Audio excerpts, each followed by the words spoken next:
এই গৌরবময় মুহূর্তে আমি গভীর শ্রদ্ধার সঙ্গে স্মরণ করছি ৭১ সালের মহান মুক্তিযুদ্ধে আত্মদানকারী শহীদদের, বিশেষ করে বাংলাদেশ বিমান বাহিনীর অকুতোভয় সদস্যদের। তাদের রক্তের বিনিময়ে অর্জিত স্বাধীনতা আমাদের জাতিসত্তার মূল ভিত্তি।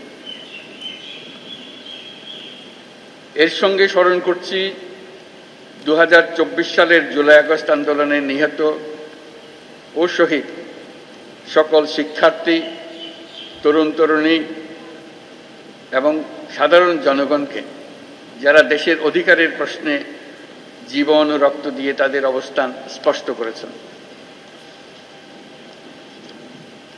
৭১ সালের ২৮শে সেপ্টেম্বর বিপুল প্রতিকূলতা সত্ত্বেও একটি অটার বিমান, একটি এলিওয়েট হেলিকপ্টার, একটি ডেকোটা বিমান সহ ৫৭ জন সদস্য নিয়ে জন্ম নিয়েছিল কিলো ফ্লাইট, যা বাংলাদেশ বিমান বাহিনীর নিউক্লিয়াস হিসেবে চিরস্মরণীয় হয়ে থাকবে। যার নামের আদ্যক্ষর দিয়ে এই কিলো ফ্লাইটের নাম করা হয়েছিল, সেই জীবন্ত কিংবদন্তি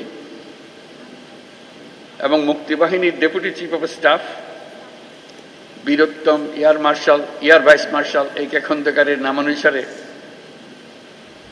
সম্প্রতি এই বিমান ঘাঁটির নামকরণের মাধ্যমে আমরা তাকে প্রাপ্য সম্মান দেওয়ার চেষ্টা করেছি। বর্তমান বিশ্বের দ্রুত পরিবর্তনশীল প্রযুক্তির সাথে তাল মিলিয়ে চলার জন্য আন্তর্জাতিক মানসম্পন্ন প্রশিক্ষণ ও অনুশীলন অপরিসীম গুরুত্ব বহন করে। এই প্রেক্ষাপটে বাংলাদেশ বিমান বাহিনীর সদস্যগণ নিয়মিতভাবে বহুমাত্রিক প্রশিক্ষণ কার্যক্রম ও অনুশীলনে অংশগ্রহণের মাধ্যমে নিজেদের জ্ঞান ও দক্ষতাকে যুগোপযোগী করতে সদা সচেষ্ট রয়েছে, যা এই মহড়ার মাধ্যমে আমাদের কাছে স্পষ্ট হয়েছে। দেশের সার্বভৌমত্ব ও স্বাধীনতার প্রতি যে কোনো চ্যালেঞ্জ মোকাবেলায় একটি আধুনিক ও সদাপ্রস্তুত বিমান বাহিনী গড়ে তোলার লক্ষ্যে আমাদের প্রচেষ্টা অব্যাহত থাকবে।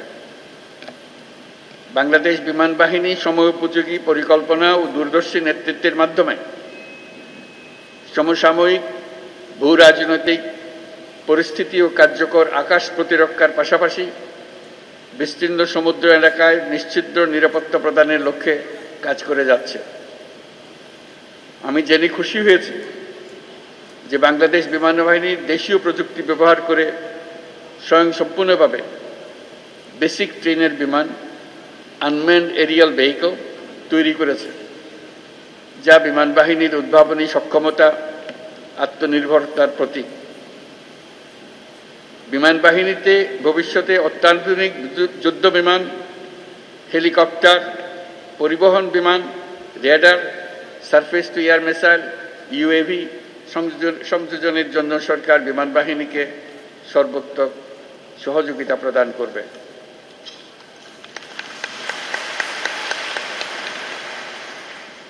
আজকের এই অনুশীলন বাংলাদেশ বিমান বাহিনীর আত্মবিশ্বাস, প্রস্তুতি এবং অর্পিত দায়িত্ববোধের বাস্তব রূপায়ণ।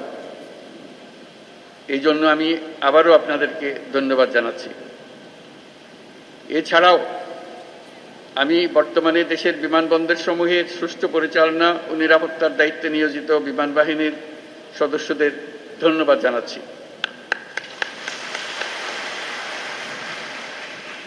পরিশেষে আমি বিমান বাহিনীর সকল সদস্যদের প্রতি যুগোপযোগী ক্ষমতা অর্জন, দক্ষতা অর্জন এবং পেশাগত কারিগরি সক্ষমতা বৃদ্ধির প্রতি অব্যাহত মনোযোগ বজায় রাখার আহ্বান জানাচ্ছি।